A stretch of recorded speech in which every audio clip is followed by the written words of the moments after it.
It also looked like the Milwaukee Bucks were just trapped in one of those dreams where everything is slippery.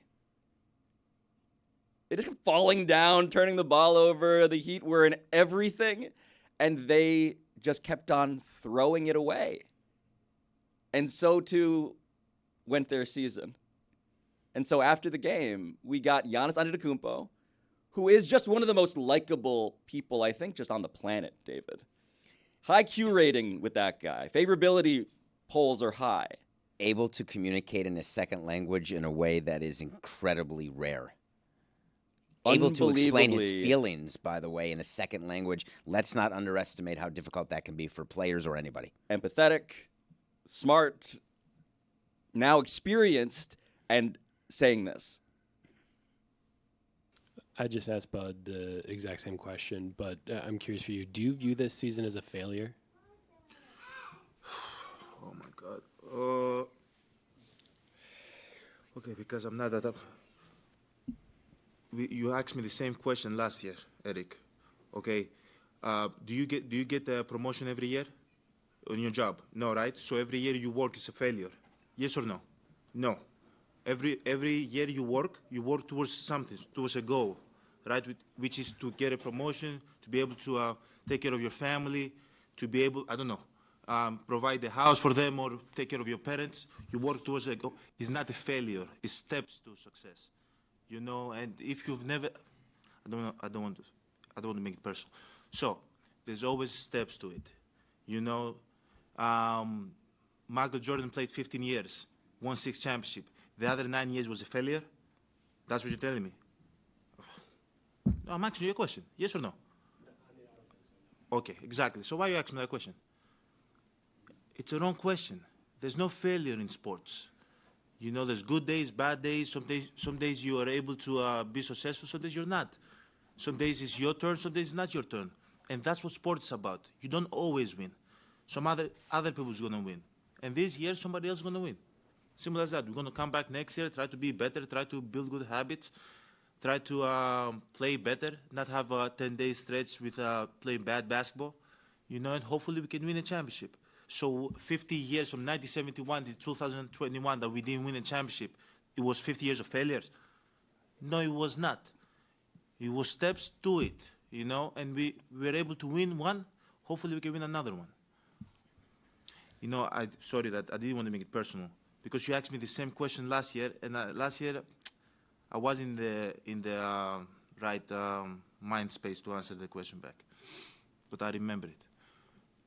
I love these bits of press conference theater when it's post-game and it's raw and he has to figure out what is my message to my audience and who is my audience, David. And Giannis, for the record, 38-20 as the Bucks lost by 2, losing the series 4-1.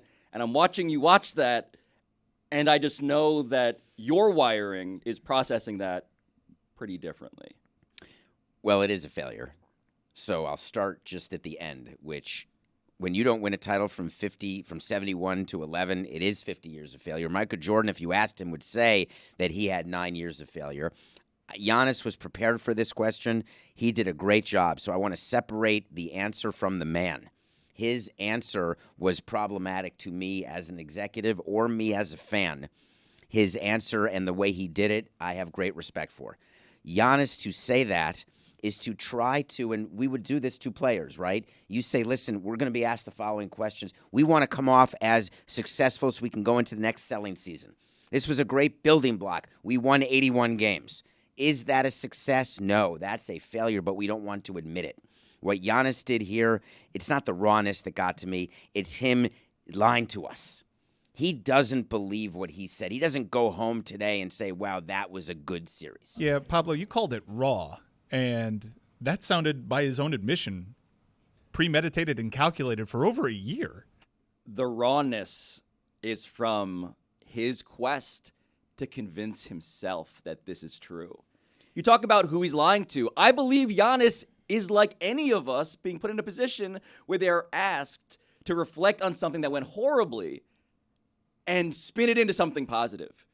That is the rawness. The rawness is, this is a professional athlete trying to relate to a reporter. to a normal person such that they can both reach a place of contentment about something that went so disastrously. Maybe rawness is not the best word, but it's all you got. It is human.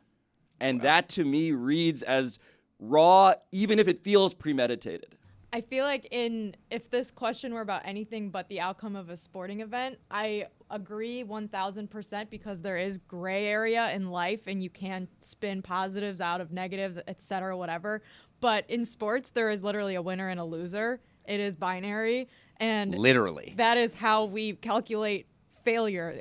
The one thing I did disagree with, obviously, is there's no failing in sports or whatever that line is. Like, yeah, there is. Like, failing is losing. That is. Yes. And as a fan, you can look at the bright side. Like, the NFL draft is tonight. Every fan after the NFL season of 31 teams will look to the positives of like, oh, what, like tonight our team will get better. Like that's how you spin it to yourself as a fan. But when you're a player on a team, like you win or you lose. Like you win the Super Bowl, you're winning. Everyone else has failed. So, I'm sorry, I was just going to tell you that when there is a meeting after a World Series and the first owners meeting, you give a applause to the one owner who won the World Series.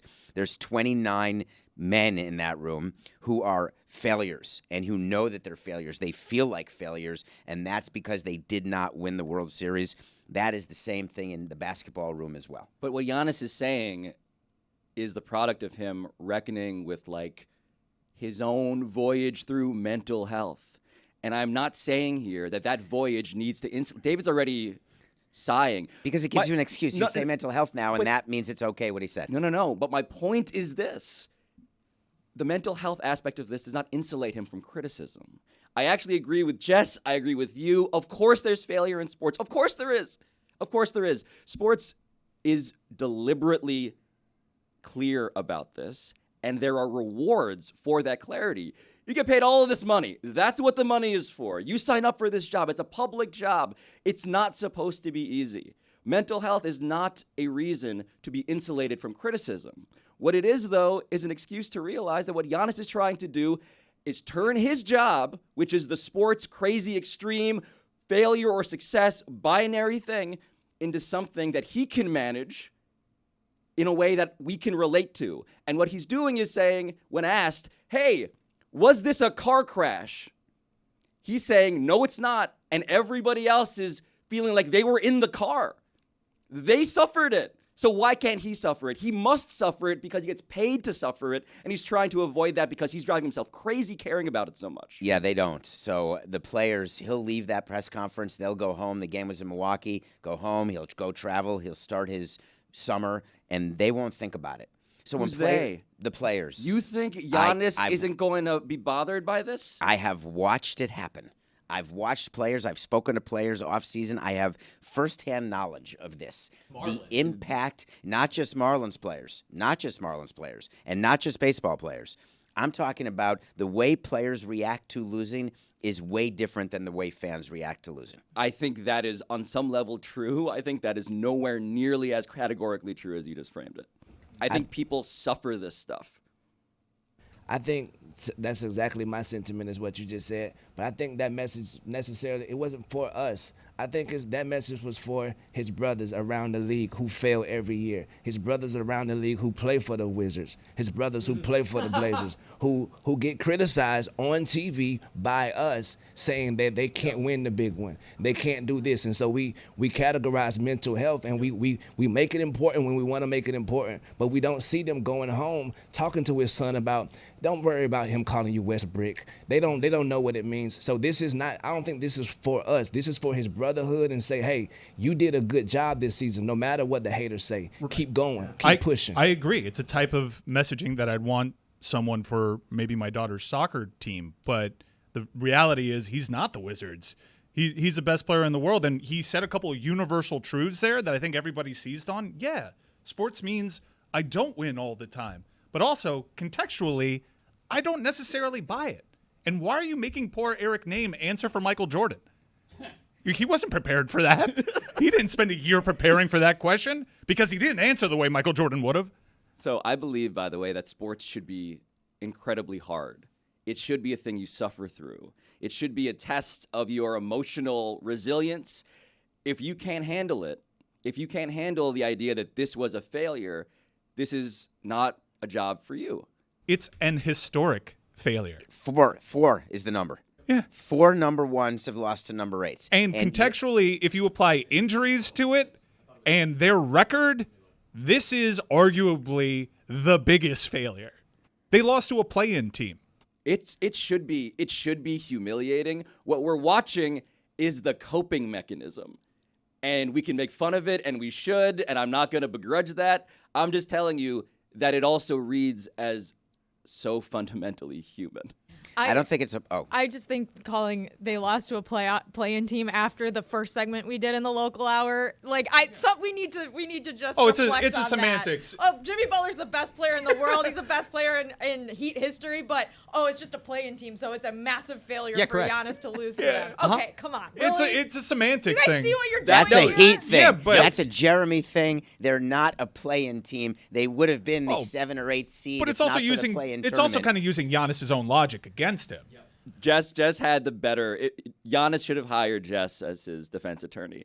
What do Did you want guys to see do? that guy? That's the greatest Did you player see ever. Jimmy Butler.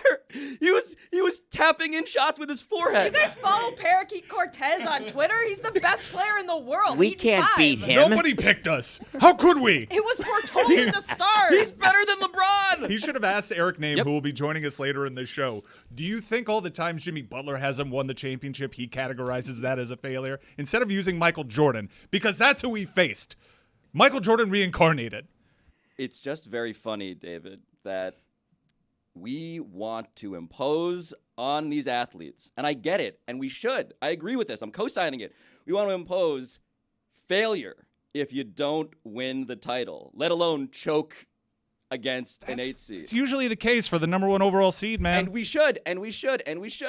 But at the same time, we would never want that imposed in our own but lives. he also went 1 for 10 in the fourth quarter in overtime, and he passed out of these situations. Like he missed 14 free throws. He was 7 turnovers. an essential part of the failure. Why is Mike talking so much?